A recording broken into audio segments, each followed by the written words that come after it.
Hello friends, नमस्कार। मेरा नाम आशीष है और इस वीडियो में हम लेकर आए हैं आपके लिए भारतीय अर्थव्यवस्था के बारे में जानकारी। और इस वीडियो में हम बात करेंगे भारतीय अर्थव्यवस्था की प्रकृति और संरचना के बारे में। फ्रेंड्स, भारतीय अर्थव्यवस्था की प्रकृति और संरचना के बारे में जानने से पहले एक छोटी इकाई के बारे में हम बात करेंगे, ताकि आपको भारतीय अर्थव्यवस्था क्या है और इसको भारतीय अर्थव्यवस्था क्यों कहते हैं ये आपको भली भांति समझ में आ जाए। तो यहाँ पर फ्रेंड्स, सबसे पहले आप देखते हैं कि जिस तरह हमारा देश है उसी तरह आप देखते हैं कि एक घर भी होता है, यानी कि हमारा घर। और आप यहाँ पर देखेंगे कि हर घर की भी अपनी एक अर्थव्यवस्था होती है। हमारे घर में रुपया कहाँ से आता है और कहाँ पर खर्च होता है, इसका अगर आप अंदाज़ा लगा सकते हैं तो आप देश की अर्थव्यवस्था को भी भली भांति समझ पाएंगे। तो ये अगर आप यहाँ पर देखें तो सबसे पहले आपको थोड़ा एनालिसिस करना है हमारे साथ में कि आपका जो घर है उसमें काफ़ी सारे सदस्य होते हैं। ठीक उसी तरह देश में काफ़ी सारे लोग होते हैं। आप यहाँ पर देखेंगे कि घर के जो सदस्य हैं उनमें से कुछ लोग कुछ ना कुछ काम करते हैं, ताकि जो घर का खर्चा है, घर के जो कामकाज हैं, जो महत्वपूर्ण आवश्यकताएं हैं, उनकी पूर्ति हो सके। ठीक उसी तरह देश में रहने वाले लोग भी कुछ ना कुछ काम करते हैं, ताकि उनका कुछ ना कुछ काम होता रहे और उनके जो खर्चे वगैरह हैं और उनका जो विकास है वो भी होता रहे। तो ऐसी तरह से हम यहाँ पर देखेंगे कि जिस तरह घर को मेंटेन करने के लिए हमें कुछ धन संबंधी व्यवस्थाएं करनी पड़ती है, ठीक उसी तरह देश को भी अपने खर्चे हैं, अपने विकास को ध्यान में रखते हुए, ताकि जो समाज है उसकी भी उन्नति होती जाए और भी कई क्षेत्रों में उसका विकास होता जाए। कृषि क्षेत्र का भी विकास हो और जो उद्योग धंधे हैं उनका भी विकास हो, सेवा क्षेत्र है उसमें नई नई टेक्नोलॉजी लाके कैसे विकास को बढ़ाया जा सके, ये सभी प्रयास किए जाते हैं देश के अंदर। तो मेरा मानना है कि ये चीज़ आपको बहुत अच्छी तरीके से समझ में आई होगी। तो यहाँ पर हम बात करते हैं भारतीय अर्थव्यवस्था के बारे में। तो यहाँ पर फ्रेंड्स देखिए कि यहाँ पर हमें अध्ययन करना होता है कि हमारे देश यानी कि भारत में जो भारत की जो अर्थव्यवस्था है वो किस तरह की है और इस अर्थव्यवस्था में धन कहाँ से आता है और कहाँ पे खर्च किया जाता है, ये सब चीज़ों का अध्ययन आपको करना होगा। तो चलिए सबसे पहले हम आधारभूत चीज़ों के बारे में जानकारी हम यहाँ पर आपको बताएंगे, क्योंकि अगर हम किसी देश की अर्थव्यवस्था के बारे में जानना चाहते हैं तो सबसे पहले हमें उस देश में कौन कौन से संसाधन हैं उनके बारे में जानना बहुत ज़रूरी है। तो यहाँ पर फ्रेंड्स देख लें कि जो भारत है, क्षेत्रफल की दृष्टि से भारत विश्व में जो स्थान है वो 7वां स्थान है और जनसंख्या की दृष्टि से भारत का विश्व में स्थान दूसरा है। यानी कि पहला स्थान चीन का है और विश्व में जो दूसरा स्थान है जनसंख्या की दृष्टि से वो भारत का है।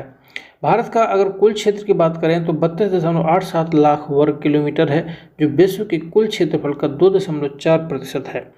2000 की जनगणना के अनुसार 2011 की जनगणना के अनुसार अगर हम यहाँ पे बात करें तो हमारे देश की जो जनसंख्या है वो 121.08 करोड़ है, यानी कि 1 अरब 21 करोड़। तो यहाँ फ्रेंड्स देख लें कि हाल ही में जब हम वीडियो बना रहे हैं और आप देख रहे हैं तो ये लगभग 2021 या आगे का समय चल रहा है, जबकि ये जो जनगणना है जनसंख्या है ये 2011 की जनगणना है और लगभग अगली जनगणना होने का समय आ गया है जो 2021 में होनी थी। लेकिन कोरोना की वजह से, कुछ कारणों की वजह से इसको टाल दिया गया है और आने वाले कुछ सालों में 2022 के आसपास इसको हो जाना चाहिए। तो यहाँ फ्रेंड्स देखते हैं कि जिस तरह से 2011 में जो जनगणना हुई थी उसमें हमारी जनसंख्या 121 करोड़ बताई गई थी, लेकिन वर्तमान में ऐसा अनुमान है कि जो हमारी जनसंख्या है लगभग 1 अरब 40 करोड़ के आसपास संभावना ऐसी बताई जा रही है।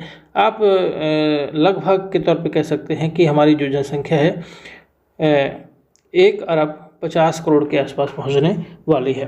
तो इस तरह से आप देखें कि यहाँ पर जो जनसंख्या है काफ़ी मात्रा में है और आने वाले कुछ समय में हो सकता है कि दुनिया में हमारा जो देश है वो पहले स्थान में पहुँच जाए जनसंख्या के मामले में। तो यहाँ पर हमने सबसे पहले बात की कि क्षेत्रफल की दृष्टि से हमारा विश्व में 7वां स्थान है भारत का और जनसंख्या की दृष्टि से दूसरा स्थान है। भारत का जो कुल क्षेत्रफल है वो 32.87 लाख वर्ग किलोमीटर और जो विश्व की जो कुल क्षेत्रफल है उसका 2.4% है और जो जनसंख्या है 2011 के अनुसार वो है 121.08 करोड़। चलिए बात करते हैं आगे।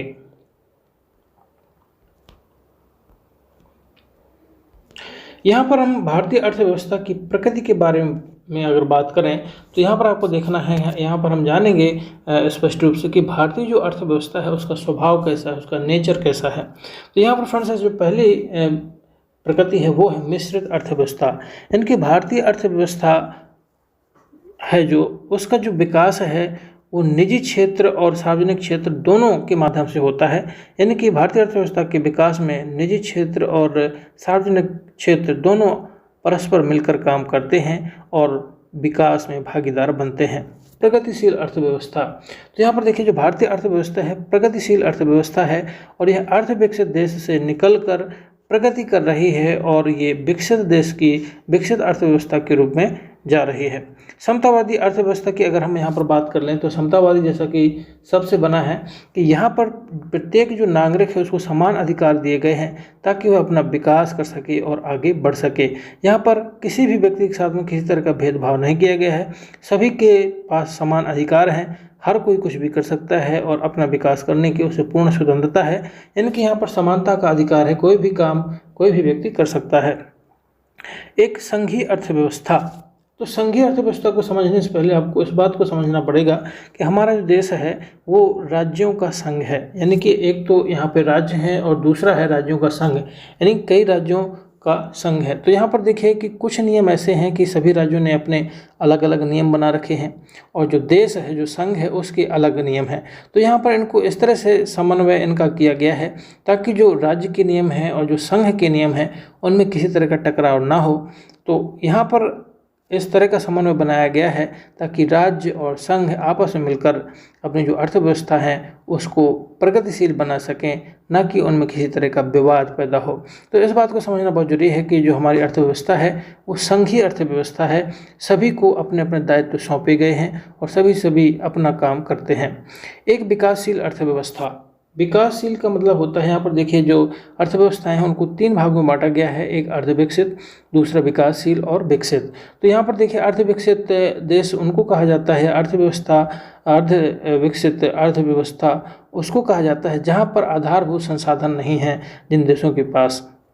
तो यहाँ पर देखें जो हमारा जो देश है उसमें इस तरह की कोई कमी नहीं है, यहाँ पर पर्याप्त चीज़ें हैं, लोग बढ़िया खाते हैं, भुखमरी वगैरह बहुत कम देखने को मिलती है, कुछ ही लोगों में है, बल्कि यहाँ पे काफ़ी संपन्न लोग हैं और सभी लोग अपना अपना विकास कर रहे हैं। तो हमारा जो देश है वो वर्तमान में विकासशील है और विकसित अर्थव्यवस्था की तरफ जा रहा है। यहाँ पर अगर आप देखें जो भारत है वो रूस, चाइना और अमेरिका के साथ मिलकर विश्व अर्थव्यवस्था को और विश्व राजनीति को प्रभावित करने का वर्तमान में प्रयास कर रहा है। तो यहाँ पर आप देख सकते हैं कि जो भारत है आने वाले समय में विकसित राष्ट्रों की श्रेणी में पहुँच सकता है।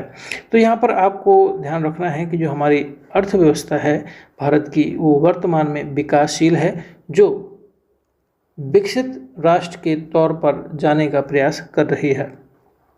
आगे देखिए एक उभरती अर्थव्यवस्था, जैसा मैंने बताया कि भारतीय जो अर्थव्यवस्था है वो लगातार उभरती हुई है। यहाँ के जो लोग हैं वो नॉलेजफुल हो रहे हैं, ज्ञान प्राप्त कर रहे हैं और हर क्षेत्र में विकास कर रहे हैं। यानी कि हमारी जो अर्थव्यवस्था है वो दुनिया में अपना एक अलग वर्चस्व बनाने में लगी हुई है, हर क्षेत्र में विकास कर रही है और आगे बढ़ रही है। एक लोचपूर्ण रेजिलिएंट अर्थव्यवस्था, यहाँ फ्रेंड्स आप देखें कि लोचपूर्ण का मतलब होता है कि इसमें लचक कितनी है।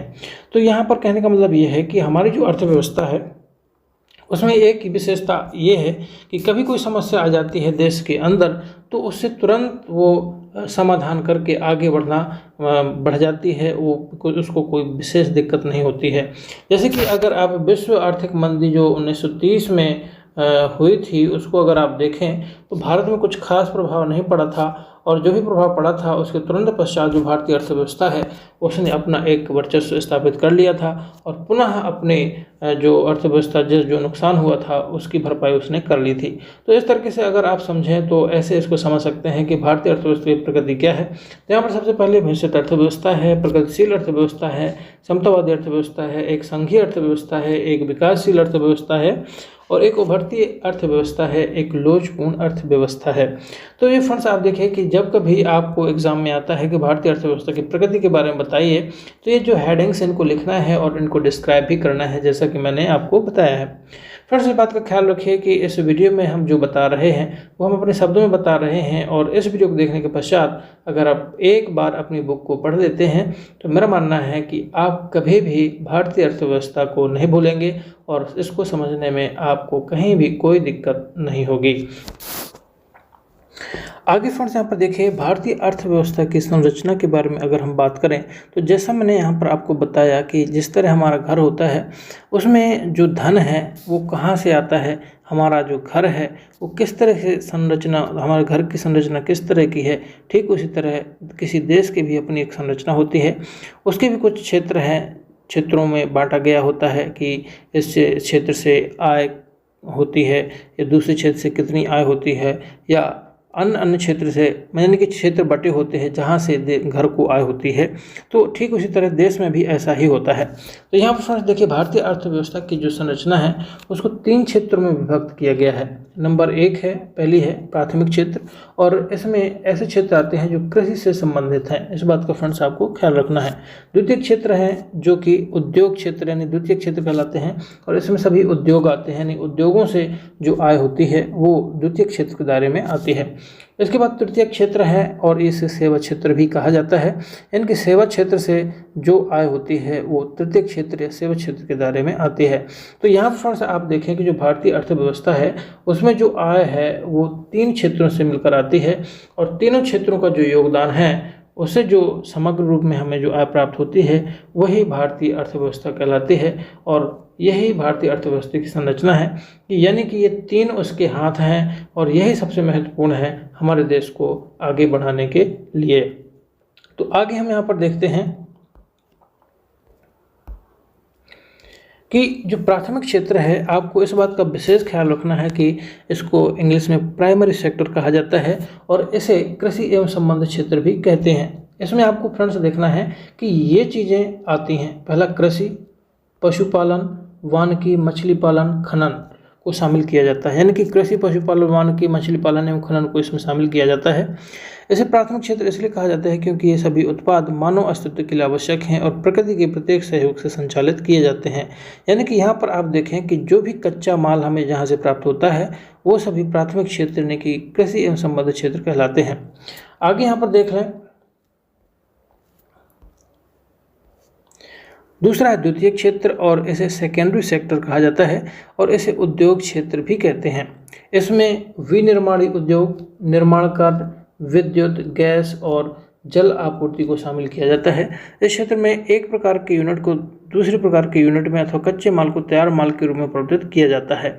तो यहाँ पर फ्रेंड्स आपको एक बात का ख्याल रखना है कि जो द्वितीय क्षेत्र है वो उद्योग क्षेत्र है, और इसका काम है जो हमें कच्चा माल प्राप्त होता है, जो कृषि क्षेत्र से यानी प्राथमिक क्षेत्र से जो माल प्राप्त होता है उसको ट्रांसफॉर्म करके उसका रूप बदलकर एक तैयार माल के रूप में बनाना है, ताकि उसे लाभ प्राप्त किया जा सके और उसे इजी टू यूज बनाया जा सके।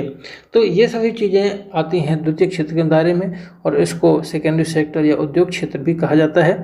फ्रेंड्स, इनको आपको गहराई से ध्यान रखना है। जैसे विनिर्माणी उद्योग बताया हमने, निर्माण कार्य, विद्युत, गैस और जल आपूर्ति बताया। कई बार ऑब्जेक्टिव में आ जाता है कि जो विद्युत क्षेत्र है वो किस सेक्टर में आता है, प्राथमिक, द्वितीयक, तृतीयक या इनमें से कोई नहीं। तो इन सभी को आपको ख्याल रखना है कि गैस और जल आपूर्ति किस सेक्टर में आता है। तो ये सभी द्वितीय सेक्टर यानी सेकेंडरी सेक्टर के हिस्सा हैं।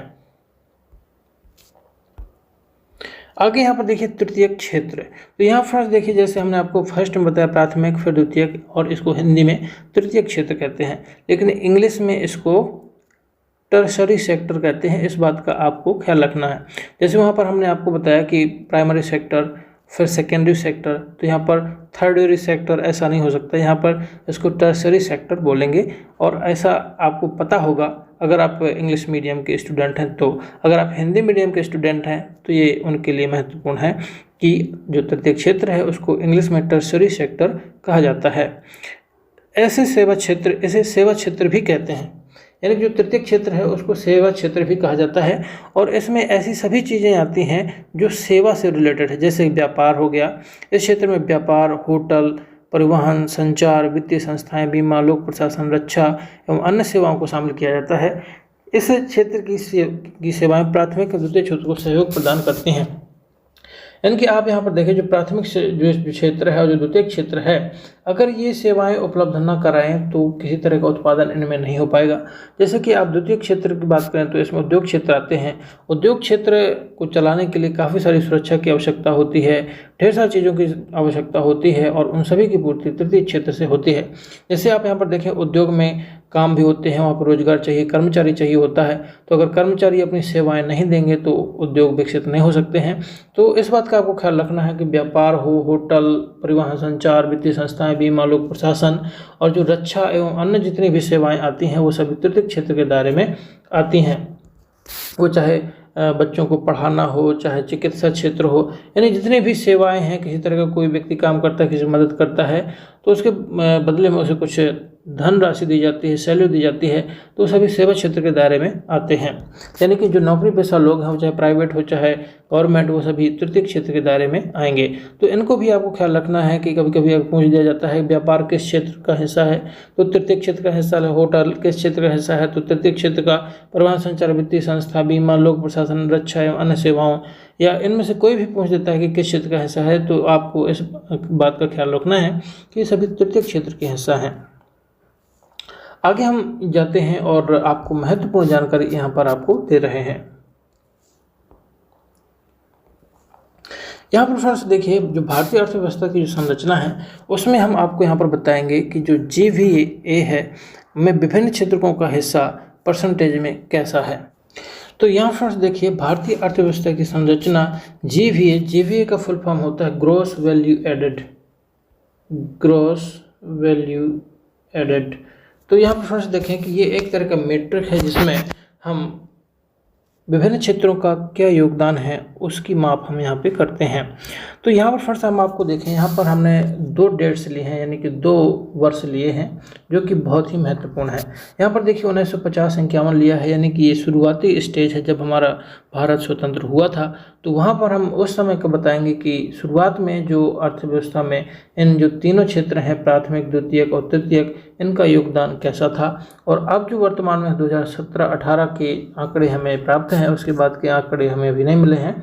तो यहाँ पर हम आपको बता रहे हैं कि वर्तमान यानी 2017-18 में जो इनका योगदान है प्राथमिक क्षेत्र, द्वितीय क्षेत्र और तृतीय क्षेत्र में कितना परिवर्तन हुआ है, ये हमें यहाँ पर देखने को मिलेगा। इसको समझने के बाद आपको बहुत बढ़िया तरीके से समझ में आ जाएगा कि हमारी जो अर्थव्यवस्था है उसमें विकास कैसे हुआ है और किस तरह के क्या बदलाव हुए हैं।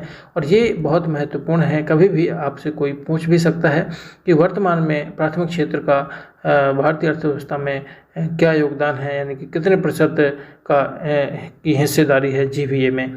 तो इस बात का फ्रेंड्स आपको ख्याल रखना है। यहाँ पर फ्रेंड्स एक बात आप ख्याल रखिए कि GVA अलग चीज़ है और GDP में भी पूछ सकता है, तो वो अलग चीज़ है। यानी कि GDP अलग चीज़ है और GVA अलग चीज़ है। हम बात कर रहे हैं यहाँ पर GVA के बारे में, जो कि एक मैट्रिक है और इसी के आधार पर कंट्रीब्यूशन को हम मापते हैं। तो चलिए बात कर लेते हैं। तो यहाँ पर फ्रेंड्स देखिए, आपको पता होगा कि जब भारत आज़ाद हुआ था तो उसमें प्राथमिक क्षेत्र की जो हिस्सेदारी थी वो सबसे अधिक थी, यानी कृषि संबंधी क्षेत्र थे उनमें लोग लगे हुए थे। क्योंकि आप यहाँ पर देखते हैं कि उस समय जनसंख्या भारत की कम थी और ज़मीन लोगों के पास में बहुत थी, ज़मींदारी प्रथा चल रही थी। तो जो लोग थे वो उनके पास, जिनके पास भी ज़मीन थी वो काफ़ी ज़्यादा थी और उसमें ढेर सारे लोग काम करते थे। कुछ जिनके पास न कमी होती थी ज़मीन की तो मजदूरी करते थे, किसानी करते थे। तो इस तरह से फ्रेंड्स देखें कि उस समय लोगों को नौकरी दी भी जाती थी, तो वहाँ पर कोई भी व्यक्ति नौकरी करने नहीं जाता था क्योंकि उसके घर में इतना सारा हो जाता था कृषि से कि उसको आवश्यकता ही नहीं पड़ती थी नौकरी की।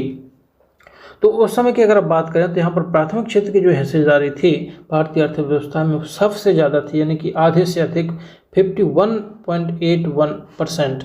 तो यहाँ पर फ्रेंड्स देखना कि ये सभी चीज़ें जो आंकड़े लिखे हैं वो परसेंट में मापे गए हैं। यानी कि उस समय भारतीय अर्थव्यवस्था में जो आधा हिस्सा था, वो आधे हिस्से का जो योगदान था वो कृषि क्षेत्र का था। इसके पश्चात आप यहाँ पर देखिए द्वितीय क्षेत्र की अगर हम बात कर लें तो 14.16%, यानी कि सबसे कम द्वितीय क्षेत्र था। क्योंकि आपको पता है, आप देखिए कि जब भारत आज़ाद हुआ था उसके पश्चात उद्योग जैसी यहाँ पर कोई चीज़ थी नहीं। जो भी कच्चा माल था सब लूट के यहाँ से चला जा चुका था इंग्लैंड के लिए। तो कोई भी यहाँ पर जो उद्योग थे वो ना के बराबर थे। सभी चीज़ें किसान थे अपना खुद कर लेते थे। कच्चा माल वगैरह है उससे रस्सी भी बनाते थे। आप देखते हैं कि जो सन होता था उसको कूट के उससे रस्सी बनाते थे। यानी कि जितना भी प्रोडक्ट होता था वो हाथ से ही बनाया जाता था। किसी तरह के यहाँ पर उद्योग नहीं थे। आप उस समय देखें किसी तरह के ज़्यादा वाहन भी नहीं होते थे। साइकिल वगैरह भी उस समय नसीब नहीं हुआ करती थी। सब लोग बैलगाड़ी ही रखते थे। तो द्वितीय क्षेत्र सबसे कमज़ोर स्थिति में था उस समय। इसके पश्चात आता है तृतीय क्षेत्र। तो तृतीय क्षेत्र का जो योगदान था वो था 33.25%। उस समय लोग सेवा क्षेत्र में थे, लेकिन बहुत कम लोग सेवाएं करते थे, बहुत कम लोग ही नौकरी करते थे। तो इस बात का आपको फ्रेंड्स ख्याल रखना है कि ये जानना बहुत ज़रूरी है। पहले नंबर पे जब भारत आज़ाद हुआ था यानी कि 1950-51 में, तो आपको देखना है क्योंकि उसी समय पे ये आकलन किया गया था। हालांकि आपको पता है हमारा जो देश है वो 1947 में स्वतंत्र हुआ था, लेकिन जो आंकड़े हैं वो 1950-51 से ही उपलब्ध हैं। तो आपको इस बात का ख्याल रखना है। तो यहाँ पर देखें सबसे ज़्यादा जो योगदान था वो था प्राथमिक क्षेत्र का। फिर दूसरे नंबर पे था तृतीय क्षेत्र 33%, और जो तीसरे नंबर पे था वो था औद्योगिक क्षेत्र। अब हम बात कर लेते हैं वर्तमान की स्थिति यानी 2017-18 में क्या बदलाव हुआ है 1950-51 की तुलना में। तो यहाँ पर फ्रेंड्स देखिए कि जो 1950-51 में योगदान कृषि क्षेत्र का था, यानी कि जो आधा योगदान था कृषि क्षेत्र का, वो सबसे कम हो गया। यानी कि वर्तमान में जो योगदान है वो 17.1% है। यानी कि बिल्कुल भी ना के बराबर किसी संबद्ध क्षेत्रों का भारतीय अर्थव्यवस्था में योगदान सबसे कम 17.1% है। इसके पश्चात आप देखें कि 29.1% जो योगदान है वो है औद्योग क्षेत्र का, जो कि पहले 14.16% था, वो बढ़ के 29.1% हो गया है। इसके पश्चात आप देखिए कि जो योगदान 1950-51 में तृतीय क्षेत्र का 33% था, वो वर्तमान में 53% हो गया है। तो यहाँ पर जस्ट एक तरीके से उल्टा हो गया है। तो यहाँ पर आपको देखना है कि जो 1951 में सबसे ज़्यादा योगदान कृषि क्षेत्र का था, अब वो जस्ट उल्टा हो गया है, वो सेवा क्षेत्र का हो गया है, तृतीय क्षेत्र का हो गया है 53.9%। और जो दूसरे यानी कि पहले नंबर पे वर्तमान में आ रहा है तृतीय क्षेत्र, और दूसरे नंबर पे आ रहा है हमारा उद्योग क्षेत्र, और जो तीसरे नंबर पे है वो है हमारा तृतीय क्षेत्र। यानी कि एक तरीके से जस्ट उल्टा हो चुका है। इसको आपको ऐसे समझना है। तो इस बात का फ्रेंड्स आप ख्याल रखिए कि अगर भारतीय अर्थव्यवस्था की संरचना को समझना है तो आपको ये सभी चीज़ें जानना बहुत ज़रूरी है, और इनको आप हमेशा अपने दिमाग में बैठा लीजिए। और अगर ये आपने चीज़ें सीख लें तो भारतीय अर्थव्यवस्था को बहुत अच्छे तरीके से आप डिफाइन कर पाएंगे, और आगे आने वाले समय में जो भी चीज़ें आपको बताई जाएंगी वो बहुत अच्छे तरीके से आप समझ भी पाएंगे। मेरा मानना है कि ये वीडियो आपको अच्छा लगा होगा और पूरी जानकारी आपको समझ में भी आई होगी। अगर कोई जानकारी आपको समझ में नहीं आई है तो कमेंट करके हमसे पूछ सकते हैं, हम आपका जवाब जरूर देंगे। लेकिन उससे पहले आप हमारे इस वीडियो को लाइक कर दीजिए, अपने मित्रों के साथ में शेयर कर दीजिए, और अभी तक अगर आपने हमारे चैनल को सब्सक्राइब नहीं किया है तो सब्सक्राइब कर लीजिए, क्योंकि इसी तरह के वीडियोस हम हमेशा लेकर आते रहते हैं। फ्रेंड्स, इस वीडियो को देखने के लिए आपका बहुत बहुत धन्यवाद। आपका दिन शुभ हो।